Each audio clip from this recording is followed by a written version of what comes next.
Today's text comes from Luke 10, verses 25 through 37.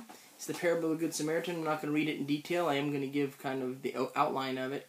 A teacher of the law comes to Jesus and says, "Teacher, how do I get into heaven?" So the question at issue is, how does one gain salvation? And Jesus says, essentially, love God, love your neighbor, you'll get into heaven. But this isn't enough for the teacher of the law. He says there has to be something more than that. Who's my neighbor? And Jesus says, and he's kind of angry at this point. He already gave an answer and it wasn't enough, and so he's kind of upset. And so what he says essentially is, there's a man who's hurt by the side of the road. And a priest walks by and does nothing. And a Levite walks by and does nothing. And then a Samaritan walks by. And he picks the guy up, puts him on his donkey, goes and takes care of him, pays for more care. And he asks the man, so who was the neighbor to this man? And the man says, well, the one who had mercy on him, the Samaritan. And he said, then you need to go and do the same thing. Who loves you and who you love is your neighbor. And this parable is well known. Most people are familiar with it. And there's been a mountain of text that's risen up around it. So many people have written interpretations about it. There's so much that's rich here. It's the fact that a priest and a Levite, who are the highest in Jewish society, pass a Jew by, don't help him. The fact that it's the road to Jericho. The road to Jericho was a very dangerous place, and thieves would often rob people, hurt them, leave them hurt by the side of the road, and rob the next person to come by. So it gives a good explanation. It was reasonable for the priest and the Levite to pass them by. But probably most important is the identity of the person who helps the Jew who is hurt by the side of the road, a Samaritan. Samaritans were, for Jews, terrible people. They were the worst kind of people. They were the lowest of the low. I mean, think about like crack dealers in our society, how crack dealers are thought of, or neo-Nazis. That's how Samaritans were thought of by Jews. So when Jesus talks about a good Samaritan, when you say good Samaritan, that's actually an oxymoron. When Jesus says this man, it was a Samaritan that saves the guy, it's in part an insult. The Jew would have grated on his ears a teacher of the law. It would have been hard to hear a good Samaritan. This Samaritan did this wonderful thing, treated this man as a neighbor. A Samaritan is your neighbor. That's nonsense on one level. It's just we have a hard time connecting with it because good Samaritan already has a connotation, but it would be ridiculous to call somebody a good Samaritan back then. St. Augustine has an interesting interpretation, and it's that we're the Jew by the side of the road. We're the one who is separated from God, just as the Jews and the Samaritans were separated, but Jesus picks us up and saves us and gives us this extravagant love. I think that's a really interesting interpretation, and one that people would do well to reflect on, especially Christians. I think that's beautiful. But I want to offer a different interpretation. It may be something someone else has come up with before. I've never heard it, but it's one that I think fits with the story. And I want to suggest for a moment that Jesus is the Jew. That Jesus is the one hurt by the side of the road. And that we are called upon to pick him up. That the whole of the Gospels can be looked at in this story. That God becomes the broken one. The one in need. We're separated from God, just as the Samaritans are from the Jews. We're the bad ones. We're the wrong ones, right?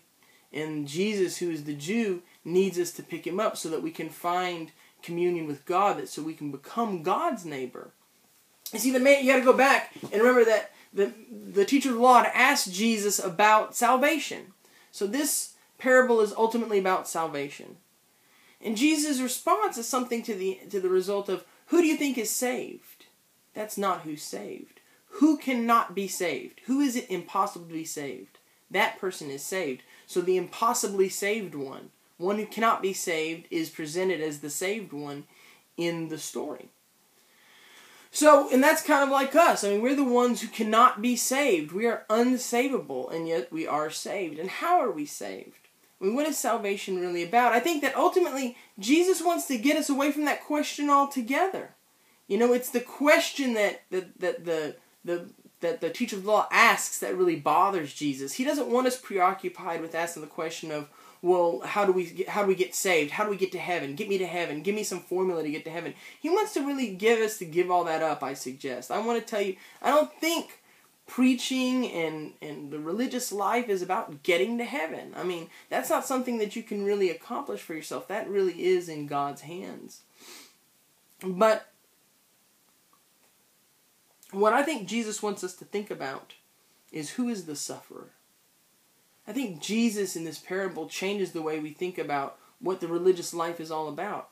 You know, people would say, John Wesley said that if Calvinism is true, then all preaching is in vain. And that's because Calvinism, you're determined to get to heaven or not to get to heaven before you're born. So what's the point of preaching if you can't get anybody into heaven? A lot of people would look at you and say, there's nothing more important than saving souls. That's our job, is saving souls. But I would suggest to you that there's something far more important going on in the Gospels, and that's the question of, where is God suffering?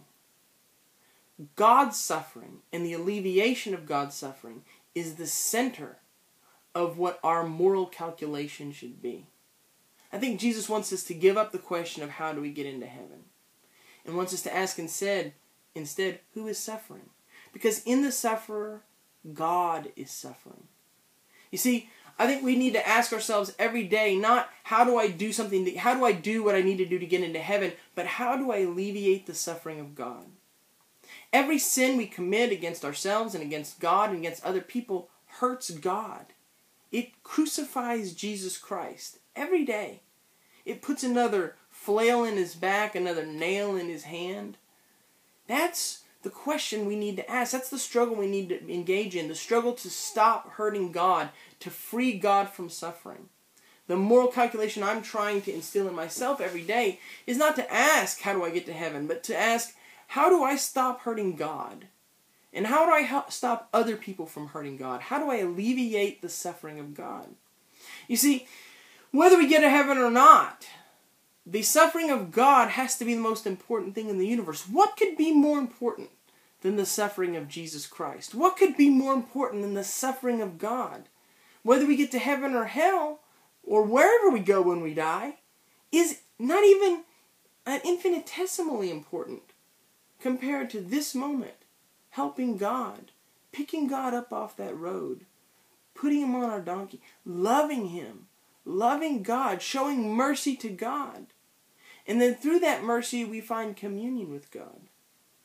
By seeking out the sufferer, by saving the lost, by fighting against sin, we stop the pain of God, if only for a moment. And that needs to be what we think about. That's what preaching is about. We want to inspire people to stop the suffering of God. We want to move people to work on ending the suffering of God, to love God, and to want to end his pain. And if that's the calculation of our life, then all the other things don't matter. And if we don't care about the suffering of God, well, then heaven's never going to be open to us anyways, either way, right? In the end, it's the pain of God that has to be the center of what we do. We're the lost Samaritan. Jesus is the saved one. We pick Jesus up. We carry him to help. We show him love.